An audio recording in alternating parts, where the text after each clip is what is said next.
Video like کر کے آگے شیئر ضرور کر دینا۔ اللہ کے حبیب علیہ السلام نے فرمایا جو منکر ہے توریت کا، انجیل کا، قرآن کا، وہی نشہ کرتا ہے۔ اس کی تشریح میں بعض بزرگوں نے اتنا لکھ دیا ہے جو نشے کو حلال سمجھ کر، شراب کو حلال سمجھ کر کے پیتا ہے۔ پھر میرے آقا علیہ السلام ارشاد فرماتے ہیں جس نے شراب کو، نشے کو حلال جان کر پیا، محمد اس سے بری ہے۔ اللہ کے حبیب علیہ السلام نے یہ فرمایا۔ تو آج ہمارے سماج کے اندر نشہ عام ہو رہا ہے۔ ہمیں چاہیے اولاد کی تربیت بھی کریں، ہمیں چاہیے اپنی اولاد کو نشہ کرنے والوں کی صحبت سے روکیں، اس لیے کہ ہمارے سماج کے اندر یہ برائی پھیلتی جا رہی۔ تو میں عرض یہ کر رہا تھا کہ سرکار غریب نواز رضی اللہ تبارک و تعالیٰ عنہ ہندوستان کی سرزمین پہ جب تشریف لائے تو آپ سمانہ، جس کا نام موجودہ پٹیالہ ہے، جب ادھر تشریف لائے آپ تو تصویریں وہ حولیہ عام ہو چکا تھا کہ یہ فقیر جدھر سے گزرے اس کو قید کر دو، اس کو پکڑ لو یا مار ڈالو اس کو۔ اب کسی فقیر کو مار ڈالنا کوئی مشکل کام تھا؟ آسان ہی کام تھا، کوئی مشکل کام تو تھا نہیں۔ نہتا آدمی 40 ولیوں کے ساتھ، 40 اولیاء کی مختصر سی جماعت کے ساتھ، چھوٹے سے قافلے کے ساتھ تشریف لا رہے تھے۔ اس میں بابا قطب الدین بختیار کاکی جیسا ولی، سید فخر الدین گردیزی جیسا ولی،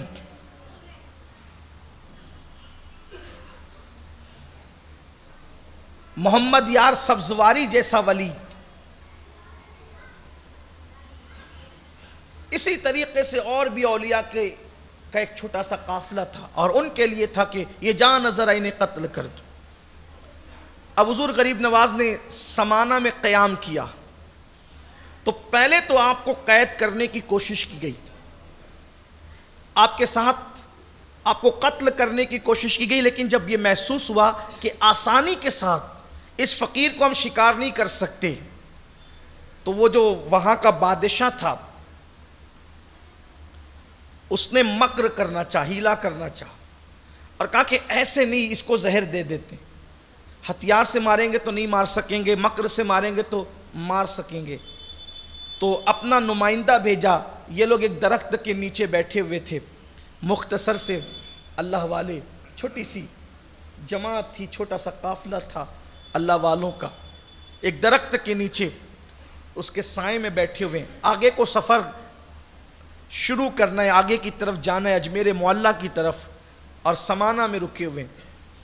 اس کا نمائندہ آتر کہتا ہے کہ ہمارے بادشاہ کو ہمارے شہر میں نئے آنے والے لوگوں کی مہمانی اور خدمت بڑی پسند ہے، آپ لوگ آئے ہیں تو بادشاہ یہ چاہتا ہے کہ آپ اس کے محل میں آئیں اور ہم آپ کی دعوت کرنا چاہتے ہیں، اگر آپ ہماری دعوت قبول کر لیں تو آپ کا بڑا احسان ہوگا۔ اب اسلام میں دعوت قبول کرنا سنت ہے، بلکہ یہاں تک فرمایا گیا کہ اگر تم نے نفل روزے کی نیت کر لی ہے، نفل روزے کی نیت کر لی ہے اور دعوت کسی نے دی ہے، اب دو چیزیں ہیں، ایک نفل روزہ اور ایک دعوت، اب اس کی دعوت میں شریک نہیں ہوں گے تو اس کا دل ٹوٹے گا۔ تو اسلام کہتا ہے کہ جو تم نے رات کو سوچا تھا کہ میں کل نفل روزہ رکھوں گا، یہ ارادہ ملتوی کر دو، نفل روزہ چھوڑ دو اور دعوت میں جاؤ، اس لیے کہ نفل روزے کا وہ ثواب نہیں ہے جو ثواب دعوت میں جانے کا ہے۔ یہ تو رات کی بات ہو گئی۔ اسی طرح صبح آپ نے نیت کی کہ میں نے آج روزہ رکھا ہے، لیکن ابھی سورج سر پر نہیں آیا، یعنی عوام کی زبان میں زوال کا وقت نہیں ہوا، زوال سے پہلے کوئی آ کے کہتا ہے کہ آپ کو میرے گھر دعوت میں آنا ہے، اب ڈر ہے کہ نہیں جاؤں گا تو اس کا دل دکھے گا، تو اسلام کہتا ہے روزہ توڑ دو، اس کی دعوت میں چلے جاؤ، اگر وہ روزہ نفل ہے تو کل اس کی قضا کر لیں۔ اب سوچئے دلوں کا اتنا خیال ہے اسلام کو، اسلام کی تعلیم یہ ہے کہ نفل روزہ توڑنے کی بات کی جا رہی ہے اگر وہ سورج سر پہ نہیں آیا ہے، نفل دل ٹوٹنے کا اندیشہ ہے تو یہ ہے دعوت کی اہمیت۔ اب غریب نواز کے پاس آ کر کے کہا گیا کہ آپ ہماری دعوت قبول فرمائیں. غریب نواز نے فرمایا ٹھیک ہے دعوت قبول ہے، لیکن ہم محل میں نہیں آئیں گے، ہم فقیر لوگ ہیں، محل میں نہیں آئیں گے، یہی ہمارا کھانا لا دینا، ہم یہیں پر کھا لیں گے. لیکن پھر فرمایا کہ بھئی دیکھو ہم کھانے کی دعوت قبول کرنے، ہم کھانا کھائیں گے. اس کو اشارہ دے دیا. کیا فرمایا؟ ہم کھانے کی دعوت قبول کریں، ہم کھانا کھائیں گے. ٹھیک، چلا گیا وہ خوشی خوشی جا کر بادشاہ کی چمچہ گیری کرنی تھی، پوری بات تو اس نے بتائی نہیں، بس اتنا کہا کہ انہوں نے دعوت قبول کر لی ہے، لیکن اتنی شرط رکھی کہ ہم محل میں آ کے نہیں کھائیں گے، کھانا یہاں پہنچایا جائے جس درخت کے نیچے ہمارا قیام ہے. وہ تو خوش ہو گیا. کہا جاتا ہے کہ وہ رائے پتورا کا داماد بھی تھا، سمانہ کا بادشاہ.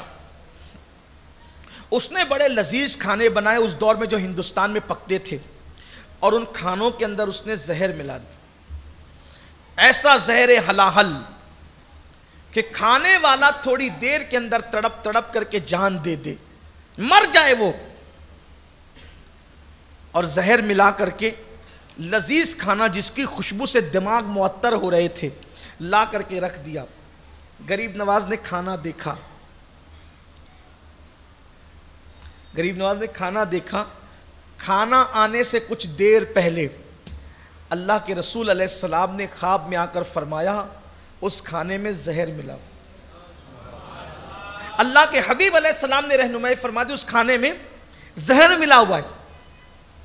جب آپ نے کھانا دیکھا تو مسکرا دیا. اپنے خادم سے فرمایا کہ چادر بچھاؤ. انہوں نے چادر بچھایا اور چادر بچھا کر آپ نے فرمایا کہ ہم نے کھانے کی دعوت قبول کی تھی، زہر کی نہیں.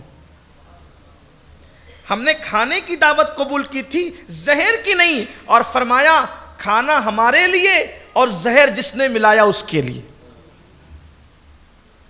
تو لوگوں نے اپنی ماتھے کی آنکھوں سے دیکھا کہ کھانے سے زہر نکل کر اس چادر پر گرنے لگا. کھانے سے زہر نکل کر اس چادر پہ گرنے لگا. اور جب کھانے سے زہر نکل کر کے چادر پہ آیا، جن لوگوں نے کھانا لایا تھا وہ سب دیکھ رہے تھے منظر کہ جب زہر کسی چیز میں ملایا جاتا ہے وہ نکالا نہیں جا سکتا. نکالا جا سکتا نہیں. لیکن یہ غریب نواز کی کرامت تھی کہ آپ کے حکم سے کھانے سے زہر نکل رہا تھا اور چادر پہ گر رہا تھا. آپ نے چھوٹی سی گٹھری بنائی اور فرمایا کھانے کی دعوت تھی، ہم نے کھانا قبول کیا، یہ زہر اس کے لیے جس نے ملایا تھا، لے جاؤ اور اپنے بادشاہ کو دے دو. اب جیسے ہی وہ چھوٹی سی گٹھری زہر کی لے کر کے جانے والا گیا اور اس نے پورا قصہ سنایا، تو یہ منظر، یہ جو کچھ منظر کشی تھی وہ وہاں جا کر کے کرتا ہے. تو جو بادشاہ تھا سمانہ کا، اس کی ماں بھی سن رہی تھی. اس کی ماں کو غصہ آیا. فرمایا بیٹے ہم راجپوت لوگ ہیں، ہم اس طریقے سے دھوکہ نہیں کرتے، دھوکے سے نہیں مارتے کسی کو، ہم میدان میں مارتے ہیں.